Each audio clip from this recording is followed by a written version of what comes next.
اللهم صل على سيدنا محمد الفاتح لما أغلق والخاتم لما سبق الهدي الحق بالحق والهادي إلى صراط لله الحمد سنة جدي تجانية بني الزج يدا استجانة كده أنا وفق سوى يوتي صور ويدا كل يوم تبين جسر ويدا كل يوم تجانة تبين السنة ثم الله إن ولا من لا وجود شيخ فاضل بن مالين ولا تجانة كلوي ومطير يتجانة كونه جسر تبين جسر ما ويومطير يري إلى نونا على wana tijana ko mu yesu tijaru yam lawlo do kanko ko hoy lawlo be ko mu yam tout Dongo Samassa tijana ko be newna ne de mu yam e laadi ko tije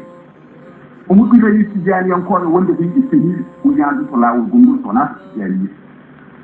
no so de jingol do lawol dendingol en dandangal e do mo ala ko woppata gol ene fa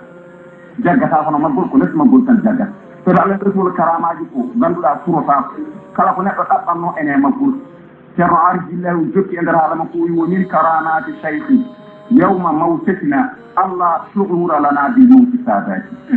إن جاء كرامات الله رب نقول له لا ورسنته غيري نقول ويراني جغري نقول ويراني فيري نقول ويراني ها ما يدكي مدمن نال او ما يدande kaadeki maaydi e muudi kanko o nekko uccinataako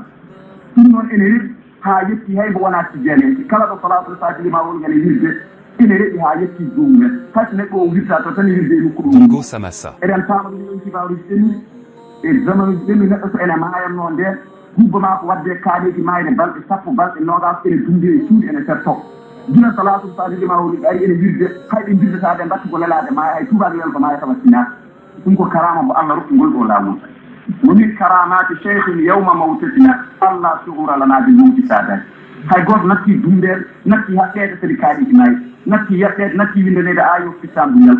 ɗum natti gila salatu fatigi ma woni kadi ene jaay karama Allah rokki ngol ɗo lawol woni karamatihi an qad yujalisuna abul batuli lada fujil jamaati Allah ina rokki ngol ɗo lawol karama tagal neɗɗo jaggi ngol fiɗigol irwingol woni e maggol kala nde o jooɗi nalaaɗo muhammadin sallllahu alih wa sallam ene jooɗɗo e makko ɗum ko karama ngol ɗo laawol Allah hokki ɗum ngol ɗo laawol woni karamatihi an ja malaikatu tu'inu wuradna sadiq karamati